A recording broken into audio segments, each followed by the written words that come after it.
cual, no sé si en ese... Nuestra unidad número 2, soy el maestro René Marneau Villavicencio y la unidad 2 de Derecho Agrario la repartí en este cuadro que básicamente contiene, en términos generales, todo lo que está en su unidad, es el temario, digamos. Pero es lo más importante, van a encontrar por ahí otras leyes, otros documentos porfirianos, pero si toman este hilo van a entender perfectamente cómo surge la tenencia de la tierra en México. Esta unidad es muy importante precisamente porque nos va a explicar cómo es que tenemos la propiedad que tenemos en México, es decir, cómo es que se formó el ejido, cómo es que se formó la comunidad, por qué tienen estas características, cómo llega a constituirse la propiedad privada en México y todos los títulos que han derivado precisamente desde España. Pero aquí me faltó una, muchachos, aquí me faltó una, que se llaman las bulas. Las bulas. Ahorita les platico de las bulas, porque era el documento que tenía pendiente. Bien, miren ustedes. Antes de 1521, en la zona mesoamericana, básicamente en Tenochtitlán, los mexicas tenían una forma de trabajar la tierra muy específica, que era a través de calpuchis. Los calpuchis eran una especie de barrio, dicen los autores, ¿no?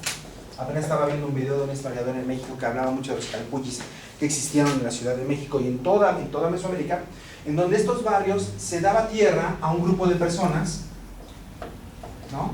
La tierra la daba precisamente, pues no se le puede llamar emperador porque la figura del emperador es europea, ¿no? Era el Tlatoani, ¿no? Entonces, digamos, el líder militar daba la tierra al grupo de personas y estas personas la trabajaban en lo que ahora conocemos o conoceríamos posteriormente como parcelas, es decir, fracciones de calpuchi. No se llamaban parcelas en esa época, fracciones de calpuchi. Bien, estas fracciones de calpuchi que se daban a las personas para que se mantuvieran tenían dos características. Una, la tenía que trabajar personalmente, es decir, no la podía dar a trabajar a otro, ¿no? Y otra, que si la abandonaba en un periodo de 2 años o 2 ciclos agrícolas, se le quitaba. Es decir, tierra que no se trabaja, se quita y se le da a quien quiera tierra que la trabaje. ¿Sí me explico? Esta es la forma en la que se va repartiendo el territorio por parte de los aztecas. Y esta forma va estructurando, va haciendo el tejido sobre el cual los aztecas van a, digamos, fluir en todo el territorio conquistado. A donde llegaban, imponían esta estructura, repartían tierras, creaban familias y se iban expandiendo y expandiendo y expandiendo. Bien, y hasta donde no llegaban con las familias, nada más los sometían al tributo, ¿de acuerdo? Pero digamos que esta es la manera básica de su organización agrícola y económica. Bien, por lo tanto, los calpuchis tenían una asamblea y la asamblea era precisamente la que decidía cómo se iba a distribuir la tierra. Bien, llega la conquista en 1521, llega Cortés, ¿no? Y resulta que todo esto queda, digamos, sin uso. Cortés llega en 1521 y para 1500, si no estoy mal, díganmelo por 1524, ahí en las bulas alejandrinas aparecen. Chéquenme la fecha, ¿es 1520? 23 o 24, no puede ser más. ¿23?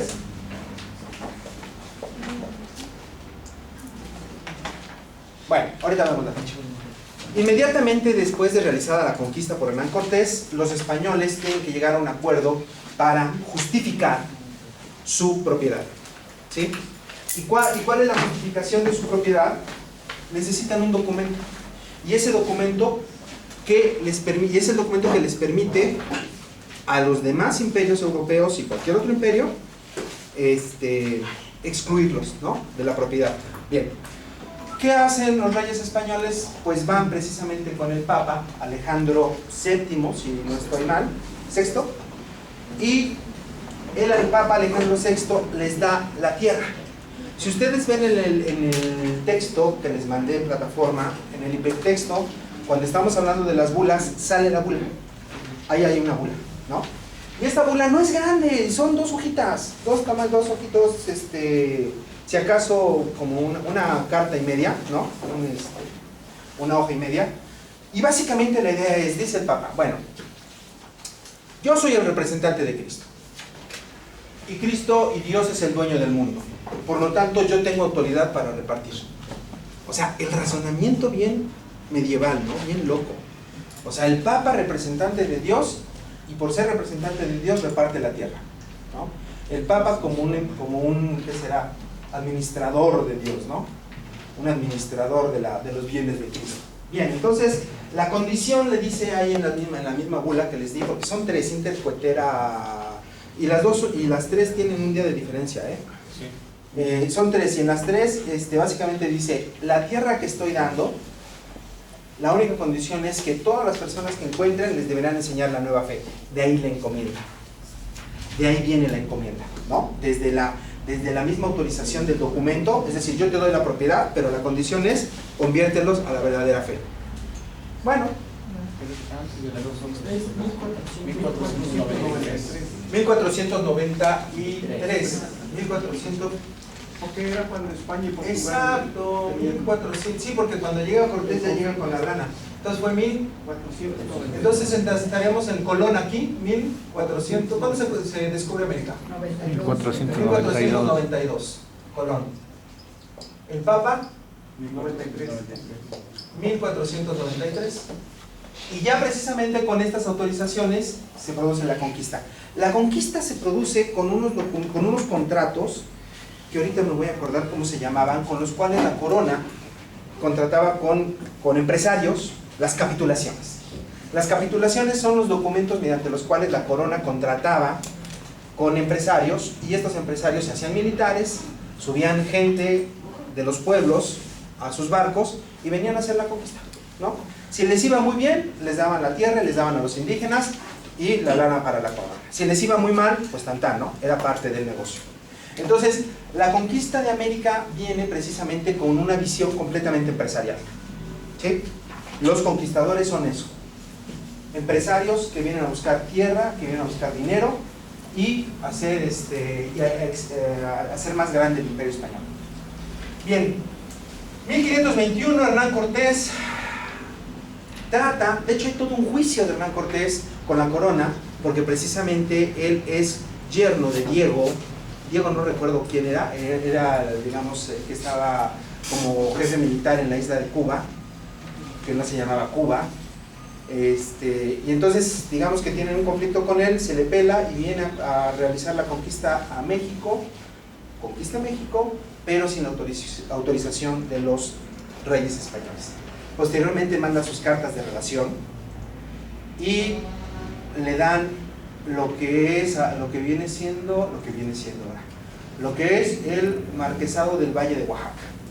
Hernán Cortés, el premio que tuvo por la conquista fue ser marqués del Valle de Oaxaca, y se le da toda una superficie enorme, que bueno, era parte de toda esta mixteca, ¿no? De la parte mixteca y zapoteca de Oaxaca, y hubo muchos problemas. Después sus hijos siguieron peleando, ¿no? Con la corona por más y más tierra, pero pues ya no sé en qué paró el juicio, porque ya pasaron algunos años.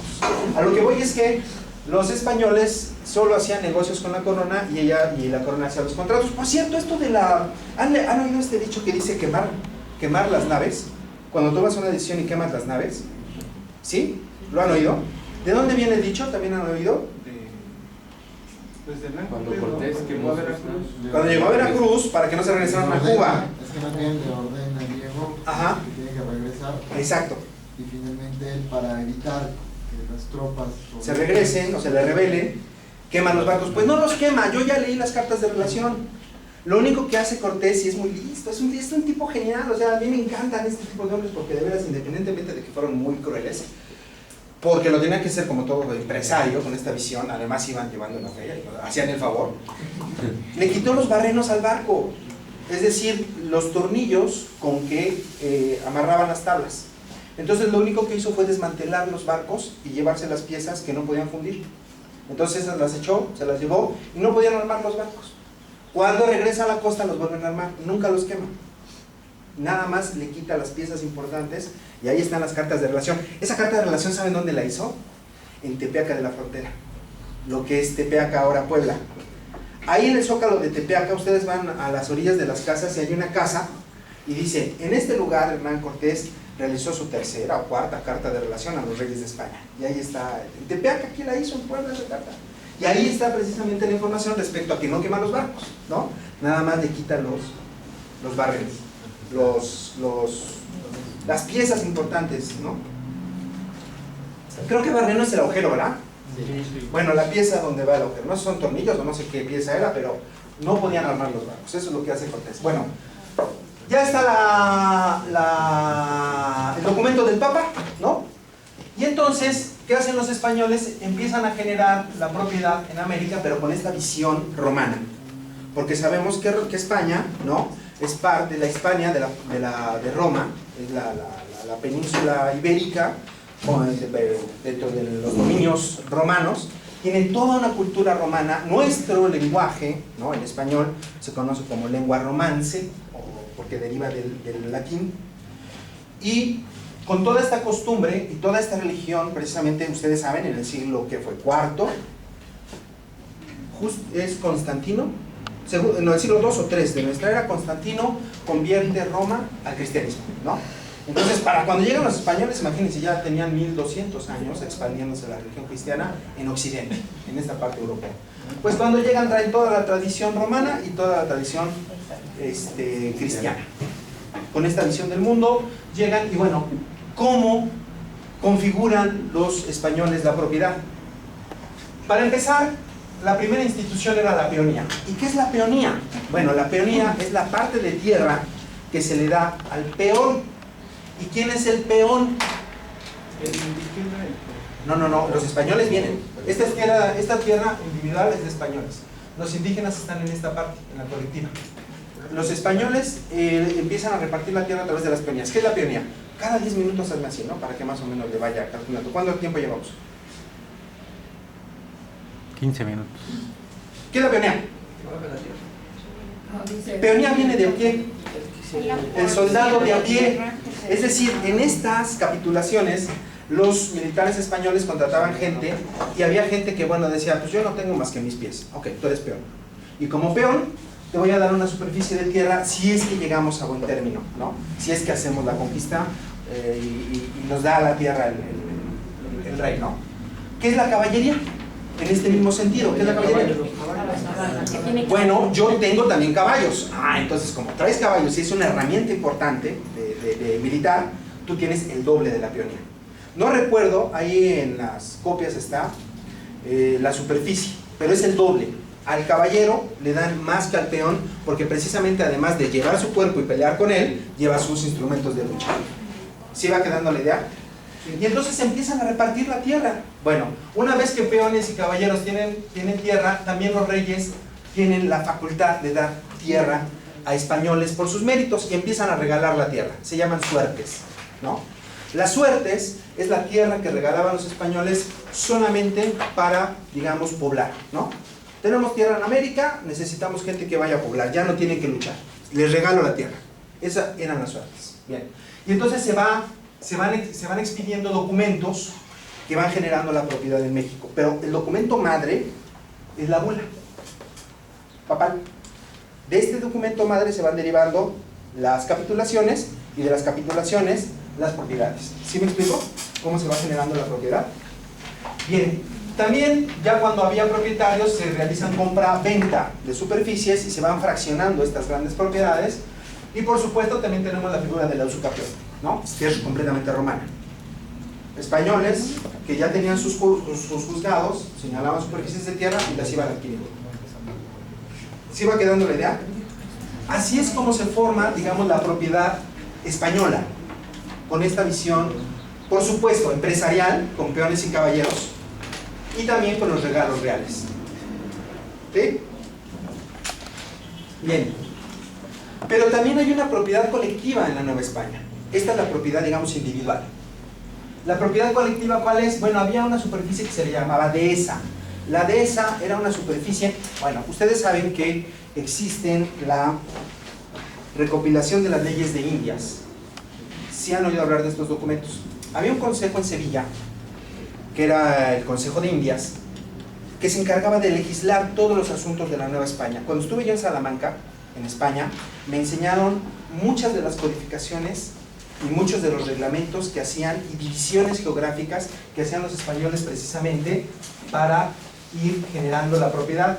Como veían Argentina, ¿no? cuando llegan allá por el siglo XVIII, ¿sí? Porque en 1700 y algo empieza a crearse esta parte, cómo veían México, cómo la dibujaban cartográficamente. Por supuesto, pues no tenían todos los instrumentos, ¿no? Es así como muy burdo, pero te vas dando cuenta cómo ellos van legislando. Este consejo va legislando. Dentro de estas legislaciones del Consejo de Indias, había reglas absolutamente para todo. De hecho, yo tengo las leyes de Indias. El día que quieran se las traigo, son 3 tomos de este tamaño.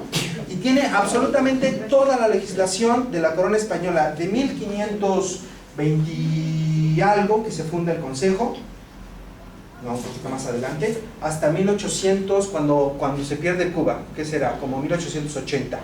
Todavía había legislación respecto a las superficies, porque sí saben que, bueno, se va independizando México, después Argentina, después por aquí Perú, es todo un movimiento, ¿no? de independencias, y por último Cuba, por ahí del 80 creo que es cuando se independiza. Bueno, toda esta legislación está en estos tomos, y se señalaba cuánto debía de medir cada una de estas superficies. Es más, cuando ustedes leen las leyes de Indias se quedan sorprendidos, porque esta división que tenemos en México de que está la iglesia, el palacio municipal enfrente, es completamente española y deriva de las leyes de Indias, porque ahí se señalaba cómo se debían fundar las ciudades, qué superficie tendría por lo menos el centro, qué superficie tendría el palacio, la iglesia y los predios, ¿no? Todo estaba perfectamente legislado, y dentro de estas legislaciones también tendrían la obligación de crear dehesas, ejidos, ¿no? Todo esto en la legislación, ejidos. Y esto es muy curioso, no sé si ustedes hayan ido a Europa o a Brasil. Bueno, llegas a Brasil, a Río, ¿no? Yo tuve la oportunidad de estar ahí y dije, bueno, ¿dónde está el Zócalo? Para empezar, esto de Zócalo es muy curioso, porque Zócalo viene de Zoclo, y Zoclo es un pedestal chiquito, bueno, una plataforma chiquita que hicieron en la Plaza de México, ¿cómo se llama esta? Plaza de Armas del Palacio Nacional.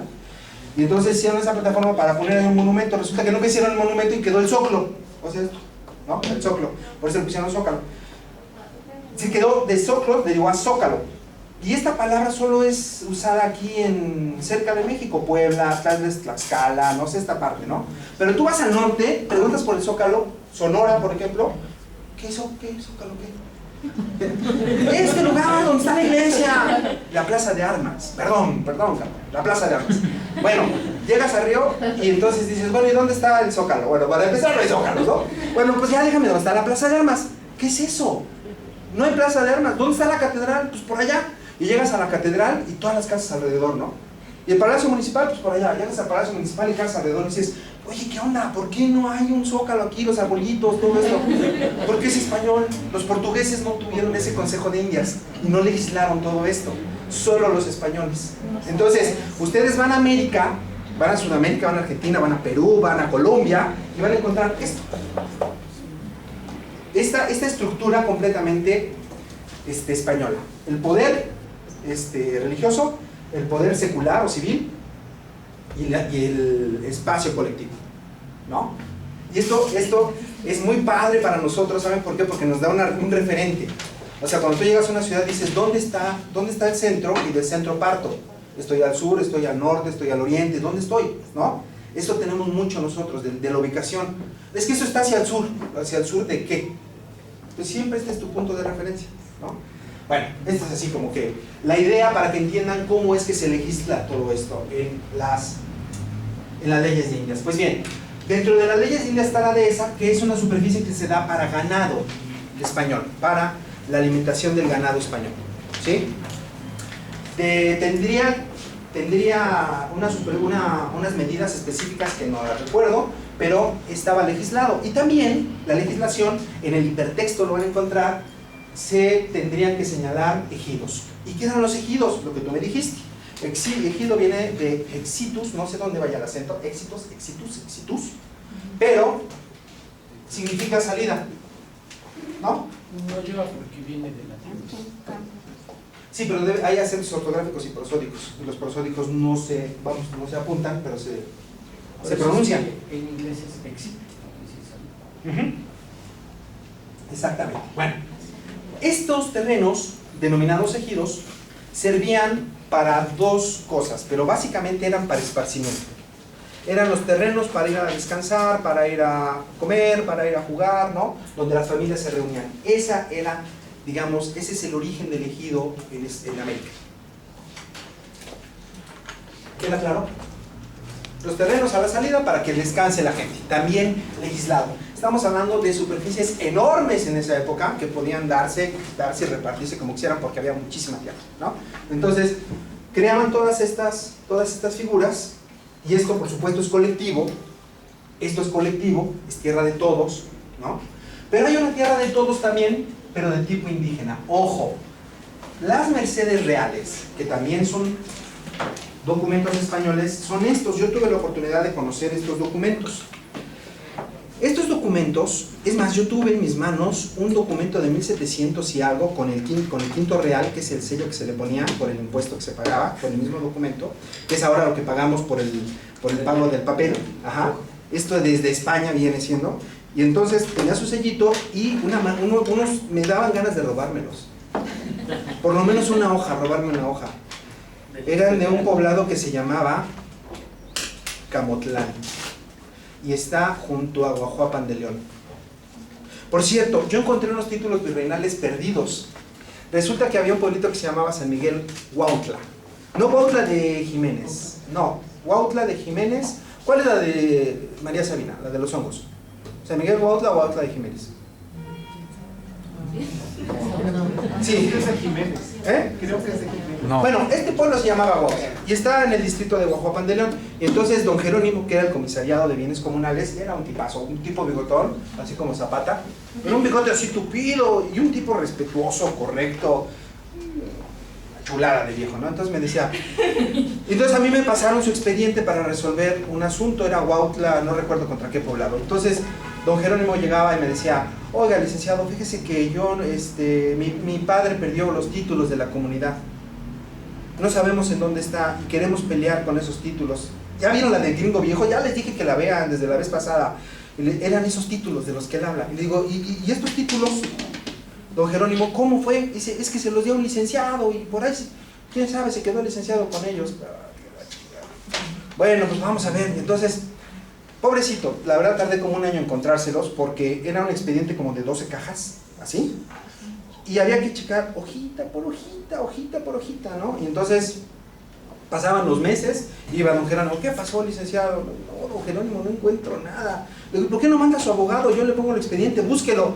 Ya lo buscaron como 3 abogados y nada más nos han sacado la lana. Y puta, bueno, un día de tantos, checando y checando, encuentro un papelito así transparente, todo viejo, para la chingada, que ni se podía leer, ¿no?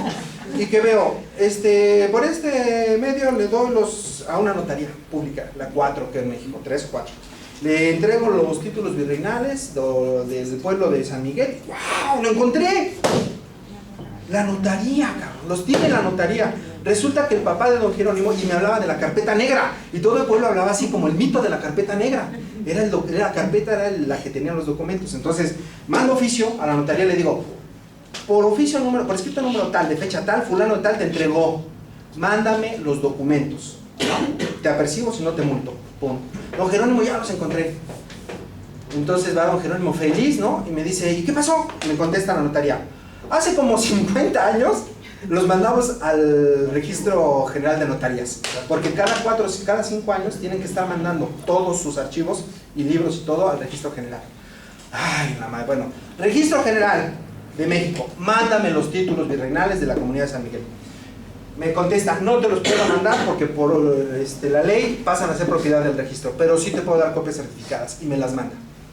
Y entonces las veo y ya le hablo a don Jerónimo, y va don Jerónimo y los ve. No, quería llorar el tipo, de veras era una emoción la que tenía, porque, pues imagínense, sus títulos de hace 300, 400 años, perdidos, recuperados, ¿no?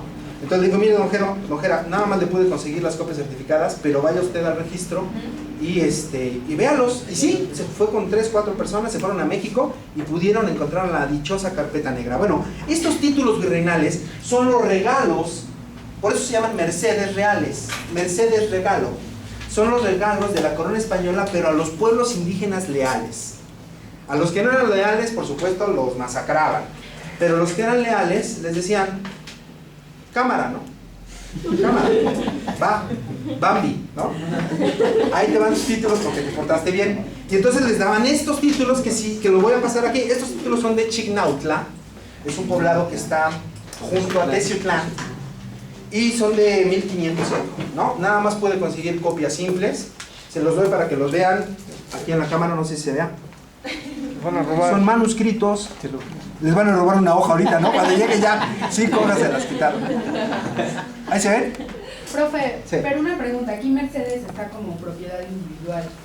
También había Mercedes de propiedad individual y Mercedes de propiedad colectiva, pero a los pueblos indígenas les dan la propiedad colectiva a través de las Mercedes o títulos virreinales. Cuando hablamos de Mercedes, nada más traduzcanlo, es regalo, ¿no? Y cuando hablamos de Mercedes reales, estamos hablando de regalos reales. Los regalos reales son, pero padre, los españoles, ¿no? Te regalo la propiedad que es tuya. Así es el negocio, ¿no? Bueno, pero siempre y cuando seas leal, ¿no? Si eres un pueblo leal a mí, entonces te regalo tu tierra. Y ustedes dirán, esto no habrá pasado 2, 3 veces. ¡No! Váyanse a Oaxaca, váyanse a la Mixteca, que yo trabajé allá 7 años, y todos los pueblos de la Mixteca, sin excepción, tienen Mercedes reales. Sí. Nada más que los españoles, nada tontos, lo que hicieron siempre fue traslapar las propiedades. Entonces daban Mercedes reales acá y acá, pero les hacían esto. Y entonces los indígenas, en vez de estarse peleando con la corona, se peleaban entre ellos. Y hasta la fecha se resolvían problemas. Por ejemplo, yo vi, un compañero mío resolvió uno. 300 años tenías en resolverse un asunto. 300 años. Teotongo Tamazulapa. Eduardo García Corpus, que ahora es notario. Bien, entonces, estas Mercedes reales son regalos que la corona les da a los indígenas para tener su tierra. Bueno, ¿qué pasa con esto?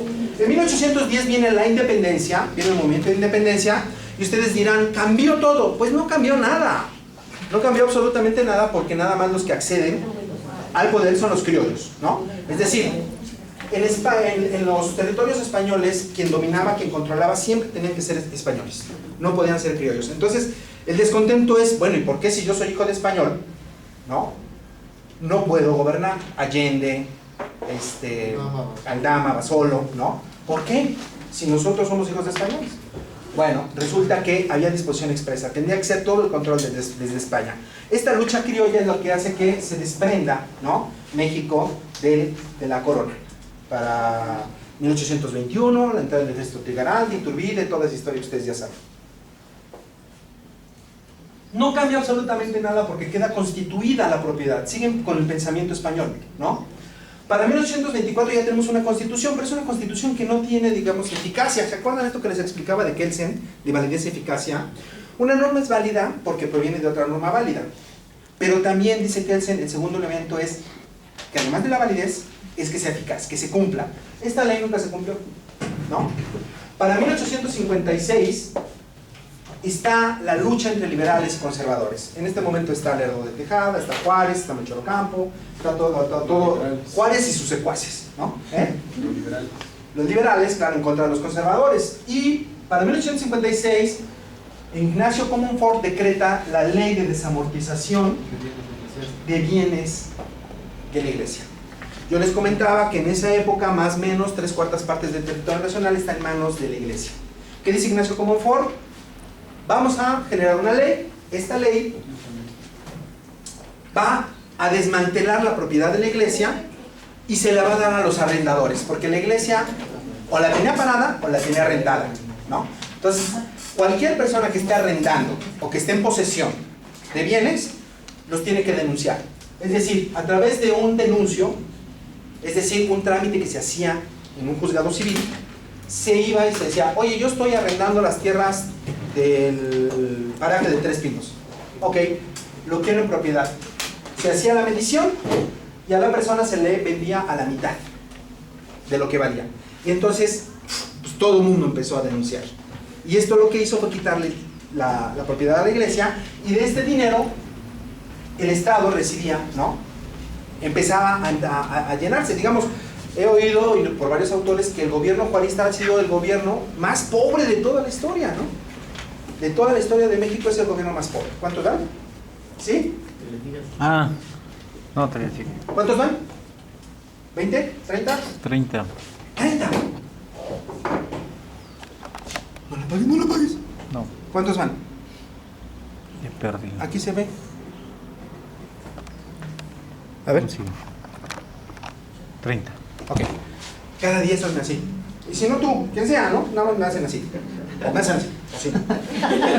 Ok, entonces para 1856 viene este choque frontal, ¿no? Entre liberales y conservadores. Por supuesto, los conservadores defienden los intereses del clero. Y como resultado de todo esto va a generarse la Constitución de 1857. La Constitución del 57 es completamente laica. Recordemos que las constituciones anteriores, y léanlas por favor, el primer artículo es así aterrador. Decía, la nación mexicana es religiosa y no se aceptan otras religiones. Esto tiene su explicación precisamente por la lucha entre protestantes del norte, que son los norteamericanos, y los católicos del sur, que empiezan a partir de México, ¿no? Hacia abajo. Entonces, la lucha religiosa está concentrada básicamente entre la parte norte, que los norteamericanos finalmente van a filtrar todo esto, porque nada es gratis, ¿no? O sea, Juárez precisamente se va a Juárez y a Chihuahua. Él estuvo en Chihuahua, yo estuve en Chihuahua. Y si van a las casas que están alrededor del centro, dicen, estas casas fueron vendidas cuando el presidente Juárez puso aquí la sede de la capital, porque ven que Maximiliano está en el centro. Juárez se va al norte. Y estas casas se vendieron para financiar el Estado, ¿no? Para financiar el Estado juarista. ¿Por qué se va Juárez al norte? Porque los gringos lo protegen. ¿Y por qué lo protegen? Porque por supuesto están con sus propios intereses los gringos, ¿no? ¿Cuándo gana Juárez? ¿Cuándo le gana Juárez a Maximiliano? Cuando Lincoln termina de realizar la guerra de secesión. Una vez que Estados Unidos arregla sus problemas internos, manda lana a Juárez y órale, pues, sácate a los franceses porque no me interesan eso. No me interesa, todo esto es mío, ¿no? Dicen los gringos. Bueno, para 1857 se genera la Constitución Juarista y esta Constitución Juarista marca la gran diferencia entre liberales y conservadores. Ganan los liberales, después vienen los conservadores, 1862 es la batalla, ¿no? ¿Sí, no? Sí. 1862, la batalla del 5 de mayo. Y posteriormente, ¿mandé?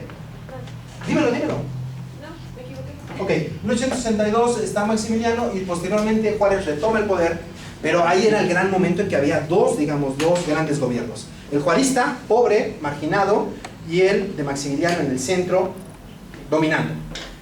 Los gringos resuelven sus problemas, mandan armas a Juárez, Juárez manda armas al centro, y es como México recupera su independencia, ¿no? Gracias, gringos. Bueno, de 1857, el problema de la gran Constitución del 57 es que el artículo 27, si ustedes leen la Constitución del 57 y la Constitución del 17, se van a dar cuenta que la del 17 es un refrito. Prácticamente es los mismos artículos en los mismos lugares, nada más que hay algunas modificaciones, ¿no? La Constitución del 57, si ustedes la leen y bajen la del Instituto de Investigaciones Jurídicas o de donde quieran la bajan y leen el 27, el 27 es una cuartilla, es decir, nuestro artículo 27 acá es una cuartilla, es una hojita. Palabras más, palabras menos, dice, la propiedad pertenece a la nación, puede transmitirla a los particulares y puede expropiarla por causas de utilidad pública y por interés social. Palabras más, palabras menos, ¿vale? Como ya se había denunciado la tierra, se había quitado a los grandes, al clero, el gran fenómeno es que a partir de este momento, ¡ojo! 57-10, tenemos a un presidente acá. ¿Quién es? Díaz, ¿no? 60, 70. Ok. Del 70 al 10 tenemos 30 años. En estos 30 años, Díaz, 70, no, entonces sería como 80, ¿no? Como del 80, 70, 80, Díaz lo que hace es crear fomentar, apoyar a los grandes capitalistas. ¿Quiénes son? Pues precisamente todos los que se apropiaron de tierras. El gran fenómeno es este, que el denuncio no solo aplicó en las tierras del clero, sino también aplicó sobre las mercedes reales, es decir, sobre estas tierras indígenas que la corona española ya había dado. Por eso les decía que los indígenas estaban mejor con los españoles que con los criollos. Lo que hicieron los criollos fue quitarle la tierra a los indígenas. ¿Sí? Y pasamos precisamente de esta exclusión, racismo, ¿no?, internacional a uno nacional. Bueno, lo que pasa entonces es que se les quita también la tierra a los indígenas, y Díaz, con todo esta visión del mundo en ese momento como científica, ¿no? De hecho sus asesores eran denominados científicos, todo era visto así como con unos ojos de desarrollo, industrialización, avance nacional, pero el gran costo fue que estos indígenas que eran propietarios de esta tierra pasaron a ser peones de un feudal. Es la figura feudal, es un, ¿cómo se llama la constitución? ¿Qué? ¿Prohíbe qué? Un latifundista. Y entonces este hombre se enriquece del trabajo de estos con la tierra de estos, ¿no? Entonces antes trabajabas tú, tu tierra y era para ti, ahora trabajas para mí y la tierra es mía. Porque la denuncié y te la quité. Estos indígenas, al perder su tierra, se someten precisamente a la raya, ¿no? ¿Saben por qué se llamaban tiendas de raya? Donde pagaban a los peones de las haciendas, que antes eran los dueños de las tierras. Porque cuando firmaban y no sabían, ponían una raya. O sea, sus recibos eran rayas. Entonces era la manera en que ellos decían, bueno, pues tú ya, aquí tengo tu raya, de que ya rayaste, que recibiste. De ahí viene la palabra raya. De ahí viene la raya de la nómina y todo eso, ¿no? Una raya. Bueno. Estos hombres entonces rayaban en las casas, se somete, y el gran problema es que las leyes liberales, como el nuevo neoliberalismo que estamos viviendo, es, te pago poco, ¿no? Trabajas mucho y yo me enriquezco. Precisamente con tus bienes, ¿no? Ese es el modelo, esa es la visión del mundo liberal. El Estado no interviene, ¿no? Todos son libres, aquí todos somos iguales, aunque uno no hable en español o sean analfabetas, todos somos iguales, ante la ley, por supuesto. Y entonces esto genera una gran pobreza, un gran descontento, y derivado de ese descontento va a explotar el movimiento revolucionario. Básicamente en el centro de la República con Zapata, en el norte con Villa. ¿Sí? Bien, por cierto, yo estuve en la casa de Villa. Luz Corral fue su última mujer, porque tuvo muchas mujeres. Villa era bueno para el petate. Tuvo muchísimas mujeres, tuvo cerca de 30 hijos, pero tenía una característica: Villa no tomaba. Villa no tomaba alcohol. Cuando llegaba, tomaba las ciudades en la época de la Revolución, lo primero que hacía era ir a las cantinas y tirar todo el vino para que sus soldados no se embriagaran, ¿no? Él no era un hombre que bebía. Él era un forajido. Estuve donde nació, en Durango, en un lugar que se llama La Coyotada o La Coyota, no recuerdo, que son unos cuartitos donde él nació. Resulta que a su hermana la quisieron violar, entonces el hacendado lo empieza a perseguir, él tiene toda una persecución judicial, se va a la sierra, y en la sierra aprende a hacer la carne esta con sal, ¿cómo se llama? Cecina, no, como chito, es carne de res con sal. Y entonces se conoce toda la sierra, este hombre muy hábil, viene la revolución, se une a la revolución y precisamente conoce toda esta superficie. Villa era un estratega impresionante. Cuando ustedes van a Torreón, es la toma de Torreón, ¿verdad? La de Villa. La del Cerro de la Bufa es Zacatecas. La toma de Zacatecas. Sí, Zacatecas. Sí, porque arriba de la Bufa está su monumento. Lee la estrategia que hizo, cómo le entró, cómo agandalló a todos, era buenísimo. Conocí estuve cerquita de su BC, así, BC, el forte en donde lo mataron. Ahí está el forte, en la casa de Luz Corral, con los balazos. Bueno, pues me metí, no había nadie, lo besé. Y también besé la silla que le regaló a la colonia china allá en Chihuahua, que está ahí en la casa, y también la besé. Dije, aquí puso sus tompiates Carajo, no. Villa es otra cosa. Los del norte no lo quieren porque era sangriento, era sanguinario, era brutal. Pero su visión, ¿mandé? Con su mismo ejército, si no eran leales, o se descarriaban. Hay una anécdota que no está recogida en los análisis históricos oficiales, pero resulta que Villa llegaba a las ciudades y decía, bueno, ustedes son los de la lana, vengan empresarios. Cerraba todas las entradas del pueblo. Quiero la lana. No tenemos, ¿van 4 o 5? ¿40? ¿50? 40. Ok. Necesito 50,000 pesos para mañana. No sé cómo le vayan a hacer. Se iban, regresaban. Es que nada más tenemos 3,000. ¿Cómo van a tener 3,000? Bueno, agarraba 4, les cortaba la cabeza y las ponía afuera del hotel en donde estaba y ahí chorreaban las cabezas. Bueno, váyanse a buscar bien a sus casas y mañana vienen. Yo creo que van a encontrar más. Y sí, llegaban con los 50 y hasta más, ¿no? Era bueno, era muy bueno Villa. Hay muchas anécdotas. Bueno, precisamente Villa toma todos esos campesinos, ¿no?, que están inconformes, que tienen grandes líderes, Zapata también, excelente estratega, y van a formar uno de los brazos fuertes de la revolución. Por otro lado tenemos a los trabajadores, a los obreros, y por este lado tenemos a los campesinos. Digamos que son los dos contingentes que crean la revolución.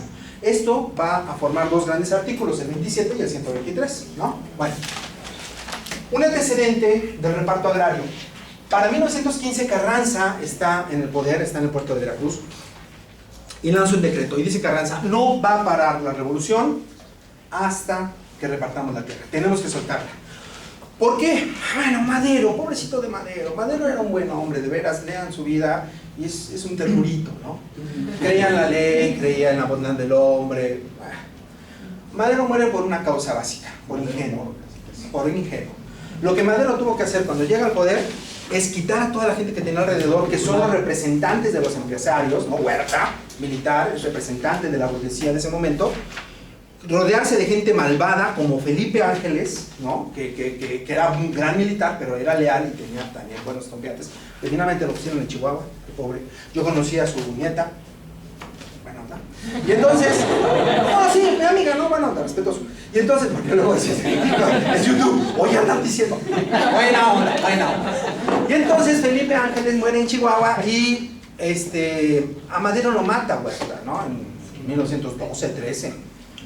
Precisamente porque descontrola el país. Lo que tuvo que hacer inmediatamente Madero es cambiar la constitución. Madero está con este marco legal que no le daba para repartir la tierra. ¿Cómo cambió la constitución? Pues solamente con trancazos, ¿no? Lo que les he dicho, toda constitución, todo nuevo orden encuentra siempre su fundamento, su razón principal en la violencia, ¿sí? Por eso la Constitución del 17 empieza con estas palabras, ¿no? Yo, Luciano Carranza, jefe del Ejército Constitucionalista, convoco al Congreso. ¿Por qué? Porque soy el jefe del Ejército, cabrón. Y si no vas, pues mira. Entonces, en 1915 dice Carranza, ya tenemos que soltar la tierra, pero ya. Bueno, por decreto, lanza la ley del 6 de enero de 1915. Y esta ley del 6 de enero del 15 lo que va a hacer se llama así, Ley de Restitución de Ejidos y Dotación, Ley de Restitución y Dotación de Ejidos. Ojo, restitución y dotación de ejidos. Aquí está la clave. Esta ley, por supuesto, es completamente contraria a la Constitución, ¿sí? Porque está creando organismos y está violentando el artículo 27. Tendrá que cambiar la Constitución. Y esto va a pasar hasta el 17. ¿Por qué el artículo, pregunta, por qué el artículo 27 en la Constitución del 57 es de una hojita? Y para la Constitución del 17, este mismo artículo 27 ya tiene como 30, 20 y tantas. ¿Por qué? Pues porque había que pagar el apoyo, ¿no? O sea, Porque toma ya en consideración todo. No, lo que voy es el tamaño. ¿Por qué el tamaño? Porque ya no solamente toma en consideración lo que es superficie, tierra como tal, sino lo que está en el subsuelo, el medio, Sí, las sí. aguas, se va a lo mineral. Legisla ya todas estas situaciones. La razón es esta. El artículo 27 es la ley del 6 de enero del 15. Lo que hicieron fue un cortapega. Agarraron la ley del 15 y la pegaron en el 27. Es una ley, o era una ley. Ya ahora con las reformas la quitaron. Esta ley de 1915 que se convirtió en el artículo 27 constitucional es precisamente la ley de restitución y dotación de ejidos. Un poco más, ¿no?, más trabajada, pero finalmente es toda una ley. Porque los campesinos decían que si esta ley no estaba a nivel constitucional, no se iba a respetar. Y tenían toda la razón. ¿Por qué? Porque esto se echa a andar hasta los 30. Todavía hubo resistencia, ¿no?, de los grandes terratenientes por 20 años. Cuando llega a Cárdenas, les da pero con todo. Y les da con todo porque los gringos están en la guerra. O sea, hay un chance, ¿no?, de repartir. Entonces los gringos están en la guerra y hay posibilidades de edad, no, de la segunda, 40. La segunda empieza en el 39 y termina en el 45. Es la parte más fuerte del reparto agrario. Ahorita les explico. Bien, entonces, en 1917 tenemos toda una ley, ¿no?, de restitución y dotación de ejidos. ¿Y por qué se llamará de restitución y dotación? Porque se regresan las mercedes del rey. ¡Claro! La restitución es regrésame mi tierra que me quitaste, porque yo tenía la propiedad. ¿Con qué títulos españoles?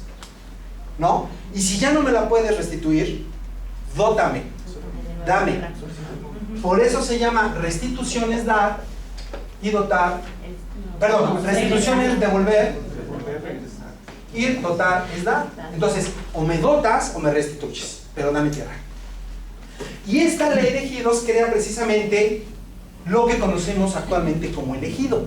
Ahora ustedes dirán, ¿por qué se llama ejido? ¿No? Bueno, el ejido es el calpuche. El ejido tiene toda la constitución prehispánica. Es una sociedad colectiva que trabaja sus parcelas y durante 70 años tuvo estas características. Se tenía que trabajar personalmente el ejido y si se abandonaba se quitaba la parcela. Estas características del calpuchi y esta constitución de propiedad colectiva es el ejido. ¿Por qué no se llamó ley de restitución y dotación de calpuchis? No lo sé, tenía que llamarse así porque esa es su estructura. Lo que hicieron fue tomar una figura virreinal. ¿Sí me explico? Tomaron un nombre virreinal o de cuño virreinal o de origen virreinal, pero la figura constitutiva, la organización es completamente prehispánica. El ejido es una organización prehispánica que trabaja la tierra de forma colectiva con características prehispánicas. Ya con el neoliberalismo cambia todo esto, va a desaparecer todo esto y ahora ya se puede vender. En su momento lo vamos a ver, pero no se podía hacer. Hasta 1991, con la Ley Federal de Reforma, que fue la última ley de reparto, no se podía hacer. ¿Cuántos vamos? Falta 47. Perfecto. Tengo que cerrar el 10. Voy a volar. Y bueno, resulta que la ley del 15 pasa al 27, se crea la restitución y dotación de ejidos, pero la ley reglamentaria primera va a ser una de 1917 como por el 24, nunca se aplicó porque la ley de amparo no se cambió. Entonces todos los ejidos que promovían se amparaban los propietarios y los bloqueaban. Tuvieron que cambiar el amparo y entonces empezó a fluir la dotación y restitución, pero a partir del 34. Aquí está Cárdenas, ¿no? Y entonces está precisamente Estados Unidos inmerso en estas broncas. Ya viene la Segunda Guerra Mundial, para el 39 estalla la Guerra Mundial y el gran